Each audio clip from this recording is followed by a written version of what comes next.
या देवी सर्वभूतेषु मातुष्टिरूपेण संस्थिता नमस्तस्यै नमस्तस्यै नमस्तस्यै नमो नमः। जय माता दी। माँ भगवती का आशीर्वाद आप सभी पर सदैव बना रहे। आज नवरात्रि के चौथे दिन आप सुनेंगे श्री दुर्गा सप्तशती का 5वां, 6वां, 7वां और 8वां अध्याय। उससे पहले आज आप सुनेंगे कीलक स्तोत्र का हिंदी अनुवाद। ओम नमः चंडिकाय। मार्कंडेय जी कहते हैं, विशुद्ध ज्ञान ही जिनका शरीर है, तीनों वेद ही जिनके दिव्य नेत्र हैं, जो कल्याण प्राप्ति के हेतु हैं और अपने मस्तक पर अर्धचंद्र का मुकुट धारण करते हैं, उन भगवान शिव को नमस्कार है। मंत्रों का जो अभी कीलक है, अर्थात मंत्रों की सिद्धि में विघ्न उपस्थित करने वाले शाप रूपी कीलक का जो निवारण करने वाला है, उस सप्तशती स्तोत्र को संपूर्ण रूप से जानना चाहिए और जानकर उसकी उपासना करनी चाहिए। यद्यपि सप्तशती के अतिरिक्त अन्य मंत्रों के जप में भी जो निरंतर लगा रहता है, वो भी कल्याण का भागी होता है। उसके भी उच्चाटन आदि कर्म सिद्ध होते हैं और उसे भी समस्त दुर्लभ वस्तुओं की प्राप्ति हो जाती है। फिर भी जो अन्य मंत्रों का जप न करके केवल इस सप्तशती नामक स्तोत्र से ही देवी की स्तुति करते हैं, उन्हें स्तुति मात्र से ही सच्चिदानंद स्वरूपिणी देवी सिद्ध हो जाती हैं। उन्हें अपने कार्य की सिद्धि के लिए मंत्र, औषधि और अन्य किसी साधन के उपयोग की आवश्यकता नहीं रहती। बिना जप के ही उनके उच्चाटन आदि समस्त अभिचारिक कर्म सिद्ध हो जाते हैं। इतना ही नहीं, उनकी संपूर्ण अभीष्ट वस्तुएं भी सिद्ध होती हैं। लोगों के मन में ये शंका थी कि जब केवल सप्तशती की उपासना से अथवा सप्तशती को छोड़कर अन्य मंत्रों की उपासना से भी समान रूप से सब कार्य सिद्ध होते हैं, तब इनमें श्रेष्ठ कौन सा साधन है? लोगों की इसी शंका को सामने रखकर भगवान शंकर ने अपने पास आए हुए जिज्ञासुओं को समझाया कि ये सप्तशती नामक संपूर्ण स्तोत्र ही सर्वश्रेष्ठ एवं कल्याणमय है।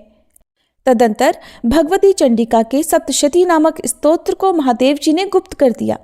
सप्तशती के पाठ से जो पुण्य प्राप्त होता है, उसकी कभी समाप्ति नहीं होती, किंतु अन्य मंत्रों के जपजन्य पुण्यों की समाप्ति हो जाती है। अतः भगवान शिव ने अन्य मंत्रों की अपेक्षा जो सप्तशती की ही श्रेष्ठता का निर्णय किया, उसे यथार्थ ही जानना चाहिए।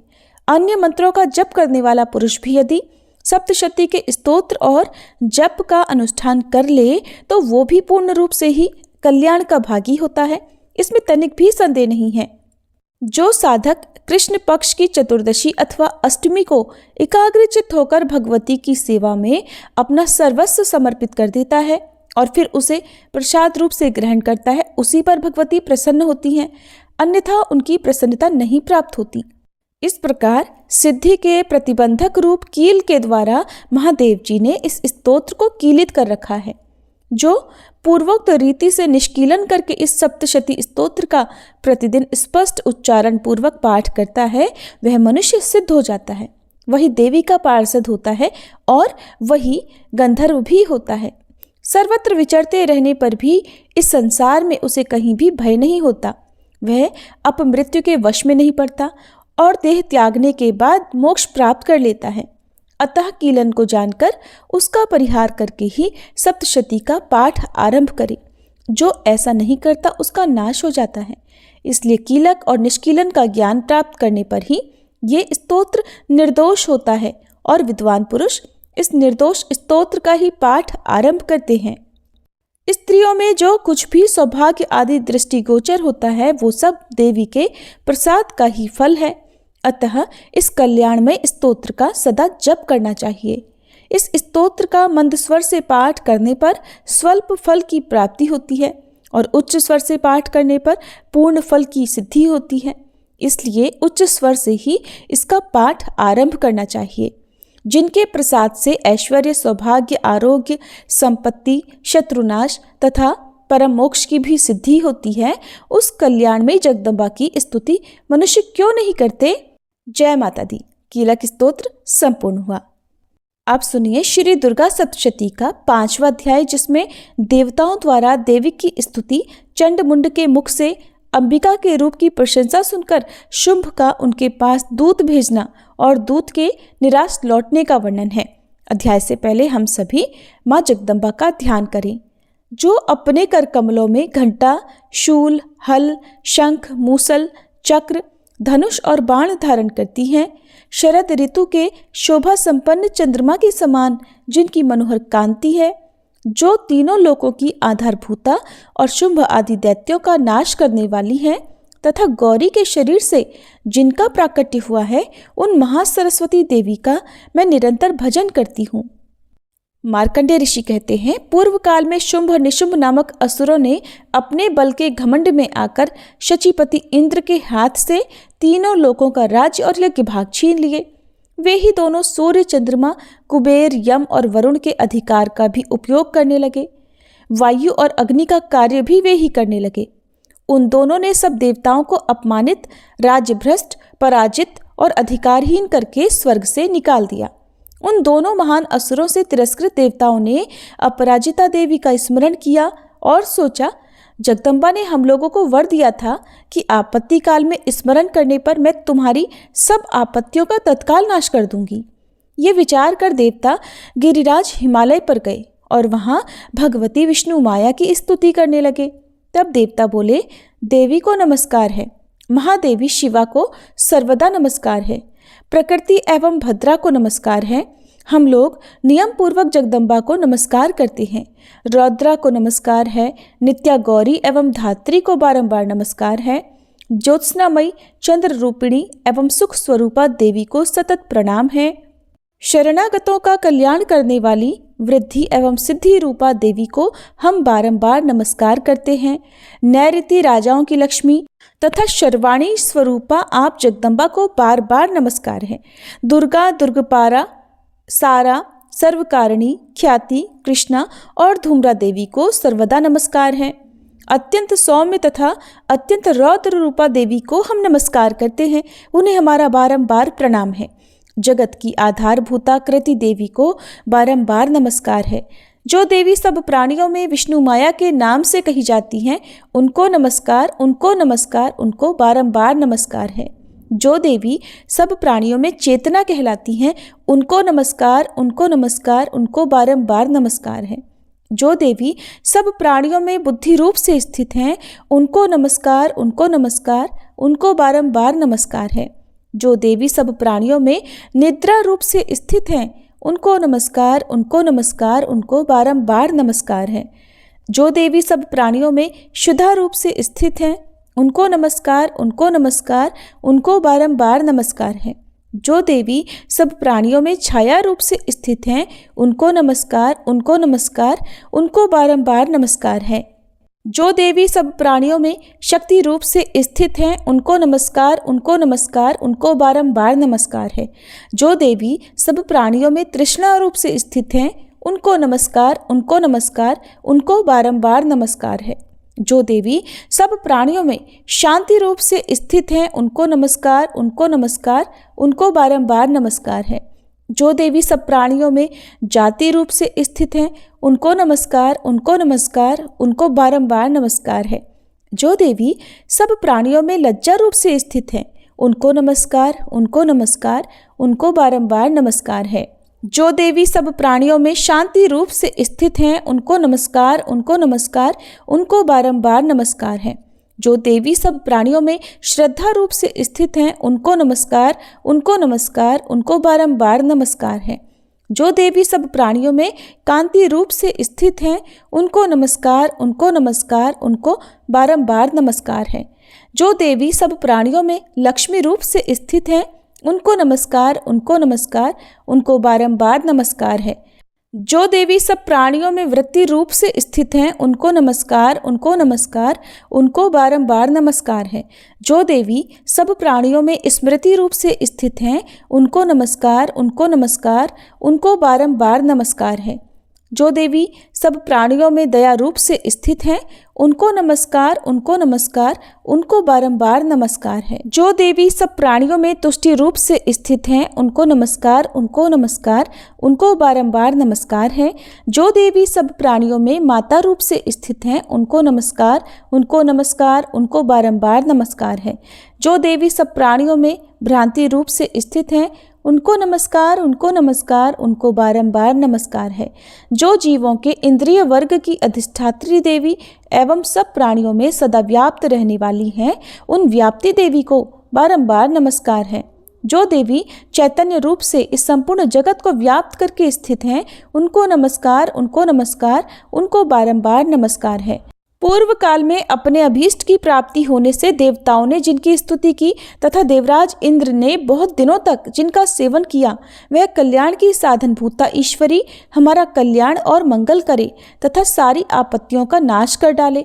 उद्दंड दैत्यों से सताए हुए हम सभी देवता जिन परमेश्वरी को इस समय नमस्कार करते हैं तथा जो भक्ति से विनम्र पुरुषों द्वारा स्मरण की जाने पर तत्काल ही संपूर्ण विपत्तियों का नाश कर देती हैं, वे जगदम्बा हमारा संकट दूर करें। मार्कंडेय ऋषि कहते हैं, राजन, इस प्रकार जब देवता स्तुति कर रहे थे उस समय पार्वती देवी गंगा जी के जल में स्नान करने के लिए वहां आई। उन सुंदर भौहों वाली भगवती ने देवताओं से पूछा, आप लोग यहाँ किसकी स्तुति करते हैं? तब उन्हीं के शरीर कोश से प्रकट हुई शिवा देवी बोली, शुंभ दैत्य से तिरस्कृत और युद्ध में निशुंभ से पराजित हो यहाँ एकत्रित हुए ये समस्त देवता ये मेरी ही स्तुति कर रहे हैं। पार्वती जी के शरीर कोश से अंबिका जी का प्रादुर्भाव हुआ था, इसलिए वे समस्त लोकों में कौशिकी कही जाती हैं। कौशिकी के प्रकट होने के बाद पार्वती देवी का शरीर काले रंग का हो गया, इसलिए वे हिमालय पर रहने वाली कालिका देवी के नाम से विख्यात हुई। तदंतर शुंभ निशुंभ के भृत्य चंड मुंड वहां आए और उन्होंने परम मनोहर रूप धारण करने वाली अंबिका देवी को देखा। फिर वे शुंभ के पास जाकर बोले, महाराज, एक अत्यंत मनोहर स्त्री है जो अपनी दिव्य कांति से हिमालय को प्रकाशित कर रही है। वैसा उत्तम रूप कहीं किसी ने भी नहीं देखा होगा। असुरेश्वर, पता लगाइए वो देवी कौन है और उसे ले लीजिए। स्त्रियों में तो वह रत्न ही है, उसका प्रत्येक अंग बहुत ही सुंदर है और वह अपने श्री अंगों की प्रभा से संपूर्ण दिशाओं में प्रकाश फैला रही है। दैत्यराज, अभी वह हिमालय पर ही मौजूद है, आप उसे देख सकते हैं। प्रभु, तीनों लोकों में मणि, हाथी और घोड़े आदि जितने भी रत्न हैं वे सब इस समय आपके घर में शोभा पाते हैं। हाथियों में रत्नभूत ऐरावत, ये पारिजात का वृक्ष और ये उच्च श्रवा घोड़ा, ये सब आपने इंद्र से ले लिया है। हंसों से जुता हुआ ये विमान भी आपके आंगन में शोभा पाता है। ये रत्नभूत अद्भुत विमान जो पहले ब्रह्मा जी के पास था, अब आपके यहाँ लाया गया है। ये महापद्म नामक निधि आप कुबेर से छीन लाए हैं। समुद्र ने भी आपको किंजलकिनी नाम की माला भेंट की है जो केसरों से सुशोभित है और जिसके कमल कभी कुम्हलाते नहीं हैं। सुवर्ण की वर्षा करने वाला वरुण का छत्र भी आपके घर में शोभा पाता है और ये श्रेष्ठ रथ जो पहले प्रजापति के अधिकार में था अब आपके पास मौजूद है। दैत्येश्वर, मृत्यु की उत्क्रांतिदा नाम वाली शक्ति भी आपने छीन ली है और वरुण का पाश तथा समुद्र में होने वाले सब प्रकार के रत्न आपके भाई निशुंभ के अधिकार में हैं। अग्नि ने भी स्वतः शुद्ध किए हुए 2 वस्त्र आपकी सेवा में अर्पित किए हैं।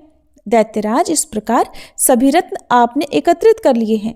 फिर जो ये स्त्रियों में रत्न स्वरूप कल्याणमयी देवी है, इसे आप क्यों नहीं अपने अधिकार में कर लेते? मार्कंडेय ऋषि कहते हैं, चंड मुंड का ये वचन सुनकर शुंभ ने महादैत्य सुग्रीव को दूत बनाकर देवी के पास भेजा और कहा, तुम मेरी आज्ञा से उसके सामने ये बातें कहना और ऐसा उपाय करना जिससे प्रसन्न होकर वो शीघ्र ही यहाँ चली आए। वह दूत पर्वत के अत्यंत रमणीय प्रदेश में जहाँ देवी मौजूद थी गया और मधुरवाणी में कोमल वचन बोला।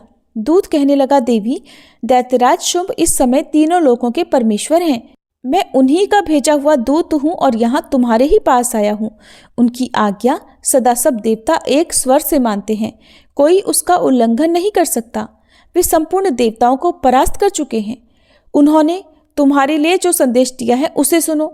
संपूर्ण त्रिलोकी मेरे अधिकार में है, देवता भी मेरी आज्ञा के अधीन चलते हैं। संपूर्ण यज्ञों के भागों को मैं ही पृथक पृथक भोगता हूँ। तीनों लोकों में जितने श्रेष्ठ रत्न हैं वे सब मेरे अधिकार में हैं। देवराज इंद्र का वाहन ऐरावत जो हाथियों में रत्न के समान है मैंने छीन लिया है। क्षीर सागर का मंथन करने से जो अश्वरत्न उच्च श्रवा प्रकट हुआ था उसे देवताओं ने मेरे पैरों पर पड़कर समर्पित किया है। सुंदरी, उनके सिवा और भी जितने रत्नभूत पदार्थ देवताओं, गंधर्वों और नागों के पास थे वे सब मेरे ही पास आ गए हैं। देवी, हम लोग तुम्हें संसार की स्त्रियों में रत्न मानते हैं, इसलिए तुम हमारे पास आ जाओ। क्योंकि रत्नों का उपभोग करने वाले हम ही हैं। चंचल कटाक्षों वाली सुंदरी, तुम मेरे या मेरे भाई महापराक्रमी निशुंभ की सेवा में आ जाओ, क्योंकि तुम रत्न रूपा हो।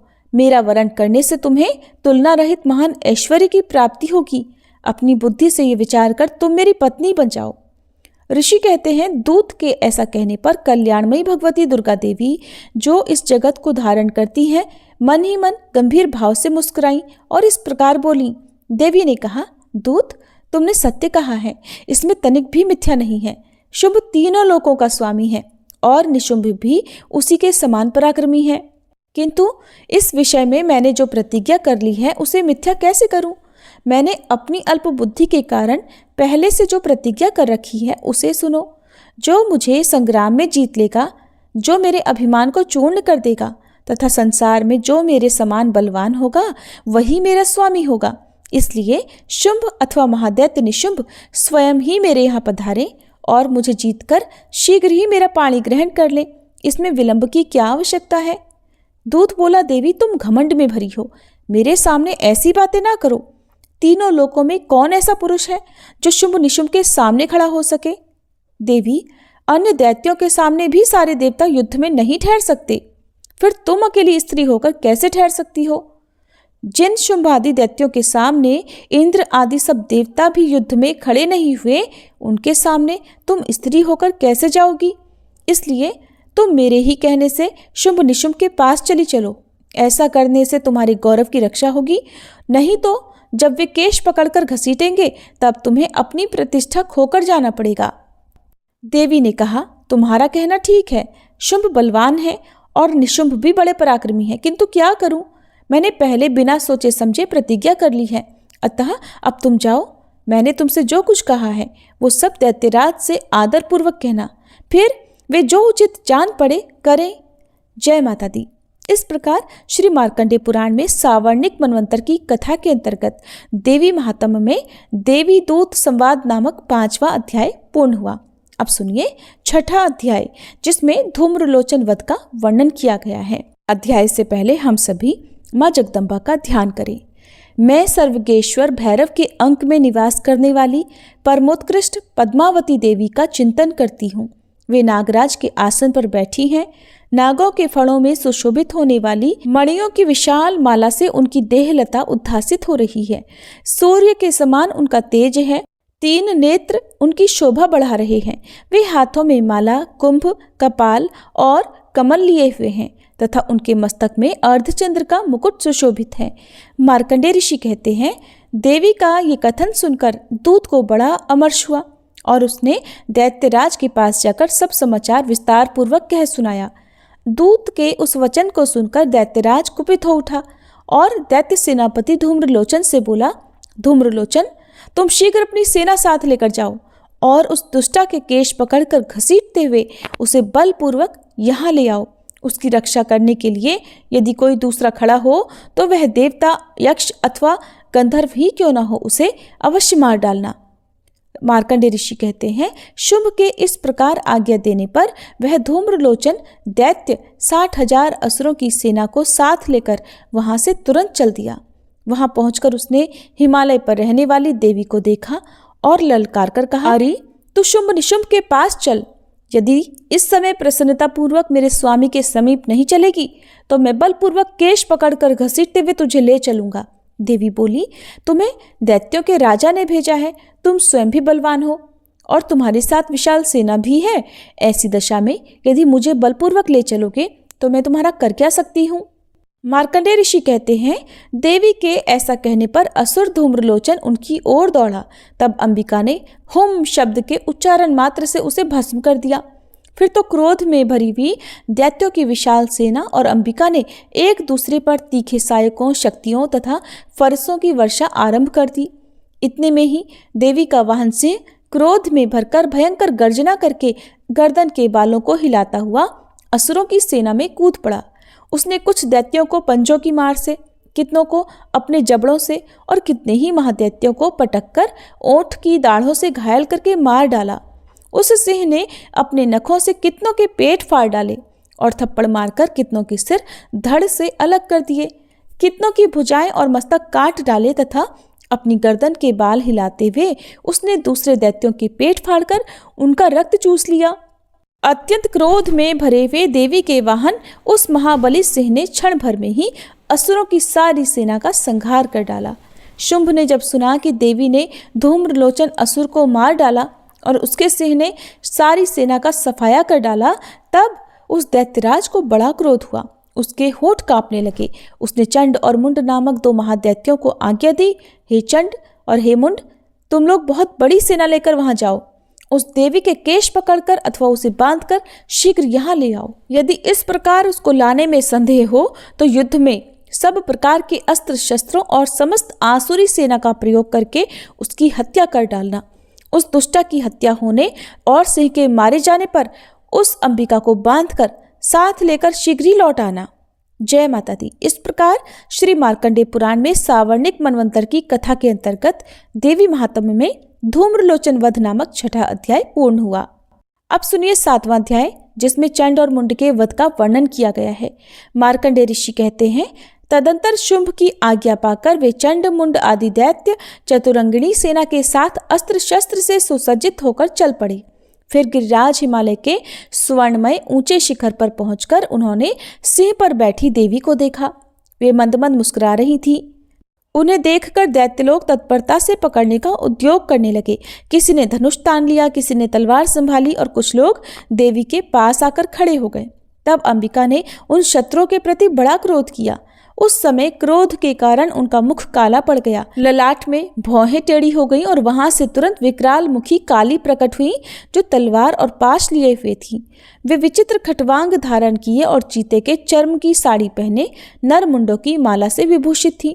उनके शरीर का मांस सूख गया था, केवल हड्डियों का ढांचा था, जिससे वे अत्यंत भयंकर लग रही थी। उनका मुख बहुत विशाल था। जीभ लपलपाने के कारण वे और भी डरावनी प्रतीत होती थी। उनकी आंखें भीतर को धंसी हुई और कुछ लाल थीं। वे अपनी भयंकर गर्जना से संपूर्ण दिशाओं को गुंजा रही थीं। बड़े बड़े दैत्यों का वध करती हुई वे कालिका देवी बड़े वेग से दैत्यों की उस सेना पर टूट पड़ी और सबको भक्षण करने लगी। वे पार्श्व रक्षकों, अंकुशधारी महावतों, योद्धाओं और घंटा सहित कितने ही हाथियों को एक ही हाथ से पकड़कर मुंह में डाल लेती थी। इसी प्रकार घोड़े, रथ और सारथी के साथ रथी सैनिकों को मुंह में डालकर वे उन्हें बड़े भयानक रूप से चबा डालती थी। किसी के बाल पकड़ लेती, किसी का गला दबा देती, किसी को पैरों से कुचल डाल देती और किसी को छाती के धक्के से गिराकर मार डालती थी। वे असुरों के छोड़े हुए बड़े बड़े अस्त्र शस्त्र मुंह से पकड़ लेती और रोष में भरकर उनको दांतों से पीस डालती थी। काली ने बलवान एवं दुरात्मा दैत्यों की वह सारी सेना रौंद डाली, खा डाली और कितनों को मार भगाया। कोई तलवार के घाट उतारे गए, कोई खटवांग से पीटे गए और कितने ही असुर दांतों के अग्रभाग से कुचले जाकर मृत्यु को प्राप्त हुए। इस प्रकार देवी ने असुरों की उस सारी सेना को क्षण भर में मार गिराया। ये देख चंड उन अत्यंत भयानक काली देवी की ओर दौड़ा तथा महादैत्य मुंड ने भी अत्यंत भयंकर बाणों की वर्षा से तथा हजारों बार चलाए हुए चक्रों से उन भयानक नेत्रों वाली देवी को आच्छादित कर दिया। वे अनेकों चक्र देवी के मुख में समाते हुए ऐसे जान पड़े मानो सूर्य के बहुतेरे मंडल बादलों के उदर में प्रवेश कर रहे हों। तब भयंकर गर्जना करने वाली काली ने अत्यंत रोष में भरकर विकट अट्टहास किया। उस समय उनके विकराल बदन के भीतर कठिनता से देखे जा सकने वाले दांतों की प्रभा से वे अत्यंत उज्जवल दिखाई देती थी। देवी ने बहुत बड़ी तलवार हाथ में लेकर हंग का उच्चारण करके चंड पर धावा किया और उसके केश पकड़कर उसी तलवार से उसका मस्तक काट डाला। चंड को मारा गया देखकर मुंड भी देवी की ओर दौड़ा। तब देवी ने रोष में भरकर उसे भी तलवार से घायल करके धरती पर सुला दिया। महापराक्रमी चंड और मुंड को मारा गया देख मरने से बची हुई बाकी सेना भय से व्याकुल हो चारों ओर भाग गई। तदंतर काली ने चंड और मुंड का मस्तक हाथ में लेकर चंडिका के पास जाकर प्रचंड अट्टहास करते हुए कहा, देवी, मैंने चंड और मुंड नामक इन 2 महापशुओं को तुम्हें भेंट किया है। अब युद्ध यज्ञ में तुम शुंभ और निशुंभ का स्वयं ही वध करना। मार्कंडेय ऋषि कहते हैं, वहां लाए हुए उन चंड मुंड नामक महादैत्यों को देखकर कल्याणमयी चंडी ने काली से मधुर वाणी में कहा, देवी, तुम चंड और मुंड को लेकर मेरे पास आई हो, इसलिए संसार में चामुंडा के नाम से अब तुम्हारी ख्याति होगी। जय माता दी। इस प्रकार श्री मार्कंडेय पुराण में सावर्णिक मनवंतर की कथा के अंतर्गत देवी महात्म्य में चंडमुंड वध नामक 7वां अध्याय पूर्ण हुआ। अब सुनिए श्री दुर्गा सप्तशती का 8वां अध्याय, जिसमें रक्तबीज वध का वर्णन किया गया है। और अध्याय से पहले हम सब मिलकर माँ भगवती का ध्यान करें। मैं अणिमा आदि सिद्धिमयी किरणों से आवृत भवानी का ध्यान करती हूँ। उनके शरीर का रंग लाल है, नेत्रों में करुणा लहरा रही है तथा हाथों में पाश, अंकुश, बाण और धनुष शोभा पाते हैं। मार्कंडेय ऋषि कहते हैं, चंड और मुंड नामक दैत्यों के मारे जाने और बहुत सी सेना का संहार हो जाने पर दैत्यों के राजा प्रतापी शुंभ के मन में बड़ा क्रोध हुआ और उसने दैत्यों की संपूर्ण सेना को युद्ध के लिए कूच करने की आज्ञा दी। वह बोला, आज उदयुद्ध नाम के 86 दैत्य सेनापति अपनी सेनाओं के साथ युद्ध के लिए प्रस्थान करें। कंबू नाम वाले दैत्यों के 84 सेना नायक अपनी वाहिनी से घिरे हुए यात्रा करें। 50 कोटि वीर कुल के और 100 धौम्र कुल के असुर सेनापति मेरी आज्ञा से सेना सहित कूच करें। कालक, दोहर्द, मौर्य और काल के असुर भी युद्ध के लिए तैयार हो मेरी आज्ञा से तुरंत प्रस्थान करें। भयानक शासन करने वाला असुरराज शुंभ इस प्रकार आज्ञा देकर सहस्त्रों बड़ी बड़ी सेनाओं के साथ युद्ध के लिए प्रस्थान कर गया। उसकी अत्यंत भयंकर सेना आती देख चंडिका ने अपने धनुष की टंकार से पृथ्वी और आकाश के बीच का भाग गुंजा दिया। तदंतर देवी के सिंह ने भी बड़े जोर जोर से दहाड़ना आरंभ किया। फिर अंबिका ने घंटे के शब्द से उस ध्वनि को और भी बढ़ा दिया। धनुष की टंकार, सिंह की दहाड़ और घंटे की ध्वनि से संपूर्ण दिशाएं गूंज उठी। उस भयंकर शब्द से काली ने अपने विकराल मुख को और भी बढ़ा लिया तथा इस प्रकार वे विजयिनी हुई। उस तुमुल नाद को सुनकर दैत्यों की सेनाओं ने चारों ओर से आकर चंडिका देवी, सिंह तथा काली देवी को क्रोधपूर्वक घेर लिया। मार्कंडेय ऋषि कहते हैं, राजन, इसी बीच में असुरों के विनाश तथा देवताओं के अभ्युदय के लिए ब्रह्मा, शिव, कार्तिकेय, श्री विष्णु तथा इंद्र आदि देवों की शक्तियां जो अत्यंत पराक्रम और बल से संपन्न थी, उनके शरीरों से निकलकर उन्हीं के रूप में चंडिका देवी के पास गईं। जिस देवता का जैसा रूप, जैसा वेशभूषा और जैसा वाहन है, ठीक वैसे ही साधनों से संपन्न हो उसकी शक्ति असुरों से युद्ध करने के लिए आई। सबसे पहले हंसयुक्त विमान पर बैठी हुई अक्षसूत्र और कमंडल से सुशोभित ब्रह्मा जी की शक्ति उपस्थित हुई, जिसे ब्रह्माणी कहते हैं। महादेव जी की शक्ति वृषभ पर आरूढ़ होकर हाथों में श्रेष्ठ त्रिशूल धारण किए, महानाग का कंकण पहने, मस्तक में चंद्र रेखा से विभूषित हो वहां आ पहुंची। कार्तिकेय जी की शक्ति रूपा जगदम्बिका उन्हीं का रूप धारण किए श्रेष्ठ मयूर पर आरूढ़ होकर हाथों में शक्ति लिए दैत्यों से युद्ध करने के लिए आई। इस प्रकार भगवान विष्णु की शक्ति गरुड़ पर विराजमान हो शंख, चक्र, गदा, शारंग, धनुष तथा खड्ग हाथ में लिए वहां आई। अनुपम यज्ञ वराह का रूप धारण करने वाले श्री हरि की जो शक्ति है, वो भी वराह शरीर धारण करके वहां उपस्थित हुई। नारसिंगी शक्ति भी नरसिंह के समान शरीर धारण करके वहां आई। उसकी गर्दन के बालों के झटके से आकाश के तारे बिखर पड़ते थे। इसी प्रकार इंद्र की शक्ति वज्र हाथ में लिए गजराज ऐरावत पर बैठकर आई। उसके भी सहस्त्र नेत्र थे। इंद्र का जैसा रूप है वैसा ही उसका भी था। तदंतर उन देव शक्तियों से घिरे हुए महादेव जी ने चंडिका से कहा, मेरी प्रसन्नता के लिए अब तुम शीघ्र ही इन असुरों का संहार करो। तब देवी के शरीर से अत्यंत भयानक और परम उग्र चंडिका शक्ति प्रकट हुई, जो सैकड़ों गीदड़ियों की भांति आवाज करने वाली थी। उस अपराजिता देवी ने धूमिल जटा वाले महादेव जी से कहा, भगवान, आप शुंभ निशुंभ के पास दूत बनकर जाइए और उन अत्यंत गर्वीले दानव शुंभ और निशुंभ दोनों से कहिए, साथ ही उनके अतिरिक्त भी जो दानव युद्ध के लिए वहां उपस्थित हो, उनको भी ये संदेश दीजिए कि दैत्यों, यदि तुम जीवित रहना चाहते हो तो पाताल को लौट जाओ। इंद्र को त्रिलोकी का राज्य मिल जाए और देवता यज्ञ भाग का उपभोग करें। यदि बल के घमंड में आकर तुम युद्ध की अभिलाषा रखते हो तो आओ, मेरी शिवाएं तुम्हारे कच्चे मांस से तृप्त हों। क्योंकि उस देवी ने भगवान शिव को दूत के कार्य में नियुक्त किया था, इसलिए वे शिवदूती के नाम से संसार में विख्यात हुई।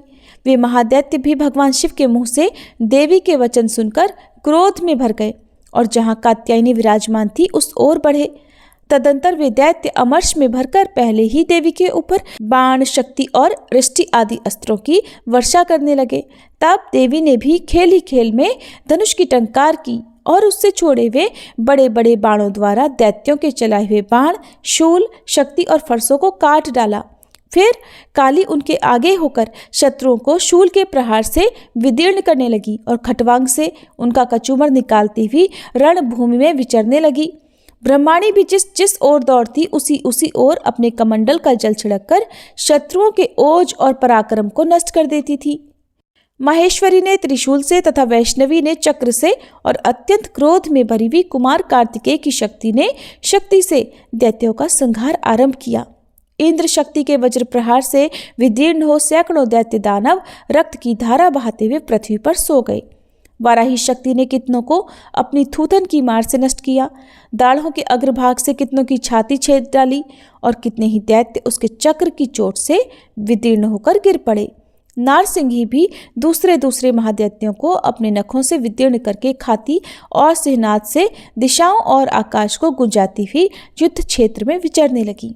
कितने ही असुर शिवदूती के प्रचंड अट्टहास से अत्यंत भयभीत हो पृथ्वी पर गिर पड़े और गिरने पर उन्हें शिवदूती ने उसी समय अपना ग्रास बना लिया। इस प्रकार क्रोध में भरे हुए मातृगणों को नाना प्रकार के उपायों से बड़े बड़े असुरों का मर्दन करते देख दैत्य सैनिक भाग खड़े हुए। मातृगणों से पीड़ित दैत्यों को युद्ध से भागता देख रक्तबीज नामक महादैत्य क्रोध में भरकर युद्ध करने के लिए आया। उसके शरीर से जब रक्त की बूंदें पृथ्वी पर गिरती तब उसी के समान शक्तिशाली एक दूसरा महादैत्य पृथ्वी पर पैदा हो जाता। महाअसुर रक्तबीज हाथ में गदा लेकर इंद्र शक्ति के साथ युद्ध करने लगा। तब ऐन्द्री ने अपने वज्र से रक्तबीज को मारा। वज्र से घायल होने पर उसके शरीर से बहुत सा रक्त चूने लगा, जिससे उसी के समान रूप तथा पराक्रम वाले योद्धा उत्पन्न होने लगे। उसके शरीर से रक्त की जितनी बूंदें गिरी उतने ही पुरुष उत्पन्न हो गए। वे सब रक्तबीज के समान ही वीर्यवान, बलवान तथा पराक्रमी थे। वे रक्त से उत्पन्न होने वाले पुरुष भी अत्यंत भयंकर अस्त्र शस्त्रों का प्रहार करते हुए वहां मातृगणों के साथ घोर युद्ध करने लगे। पुनः वज्र के प्रहार से जब उसका मस्तक घायल हुआ तब रक्त बहने लगा और उससे हजारों पुरुष उत्पन्न हो गए। वैष्णवी ने युद्ध में रक्तबीज पर चक्र का प्रहार किया और ऐन्द्री ने उस दैत्य सेनापति को गदा से चोट पहुंचाई। वैष्णवी के चक्र से घायल होने पर उसके शरीर से जो रक्त बहा और उससे जो उसी के बराबर आकार वाले सहस्त्रों महादैत्य प्रकट हुए, उनके द्वारा संपूर्ण जगत व्याप्त हो गया। कौमारी ने शक्ति से, वाराही ने खड्ग से और माहेश्वरी ने त्रिशूल से महादैत्य रक्तबीज को घायल किया। क्रोध में भरे हुए उस महादैत्य रक्तबीज ने भी सभी मात्र शक्तियों पर पृथक पृथक प्रहार किया। शक्ति और शूल आदि से अनेक बार घायल होने पर जो उसके शरीर से रक्त की धारा पृथ्वी पर गिरी, उससे भी निश्चय ही सैकड़ों असुर उत्पन्न हो गए। इस प्रकार उस महादैत्य के रक्त से प्रकट हुए असुरों द्वारा संपूर्ण जगत व्याप्त हो गया। इससे उन देवताओं को बड़ा भय हुआ। देवताओं को उदास देखकर चंडिका ने काली से शीघ्रतापूर्वक कहा, चामुंडे, अब तुम अपना मुख और भी फैलाओ और मेरे शस्त्रापात से गिरने वाले रक्त बिंदुओं और उनसे उत्पन्न होने वाले महादैत्यों को तुम अपने इस उतावले मुख से खा जाओ। इस प्रकार रक्त से उत्पन्न होने वाले महादैत्यों को भक्षण करती हुई तुम रण में विचरती रहो। ऐसा करने से उस दैत्य का सारा रक्त क्षीण हो जाने पर वह स्वयं भी नष्ट हो जाएगा। उन भयंकर दैत्यों को जब तुम खा जाओगी तब दूसरे नए दैत्य उत्पन्न नहीं हो सकेंगे। काली से ऐसा कहकर चंडिका देवी ने शूल से रक्तबीज को मारा और काली ने अपने मुख में उसका सारा रक्त ले लिया। तब उसने वहां चंडिका पर गदा से प्रहार किया, किंतु उस गदापात ने देवी को तनिक भी चोट नहीं पहुंचाई। रक्तबीज के घायल शरीर से बहुत सा रक्त गिरा, किंतु जैसे ही वह गिरा वैसे ही चामुंडा ने उसे अपने विकराल मुख में ले लिया। रक्त गिरने से काली के मुख में जो महादैत्य उत्पन्न हुए उन्हें भी वह चट कर गई और उसने रक्तबीज का रक्त भी पी लिया। तदंतर देवी ने रक्तबीज को, जिसका रक्त चामुंडा ने पी लिया था, वज्र, बाण, खड्ग तथा रिष्टि आदि से मार डाला। राजन, इस प्रकार शस्त्रों के समुदाय से आहत और रक्तहीन हुआ महादैत्य रक्तबीज पृथ्वी पर गिर पड़ा। नरेश्वर, इससे देवताओं को अनुपम हर्ष की प्राप्ति हुई और मातृगण उन असुरों के रक्तपान के मद से उद्धत सा होकर नृत्य करने लगा। जय माता दी। इस प्रकार श्री मार्कंडेय पुराण में सावर्णिक मनवंतर की कथा के अंतर्गत देवी महात्म्य में रक्तबीज वध नामक 8वां अध्याय पूर्ण हुआ। इसके आगे के अध्याय आप कल की वीडियो में जरूर सुनिएगा।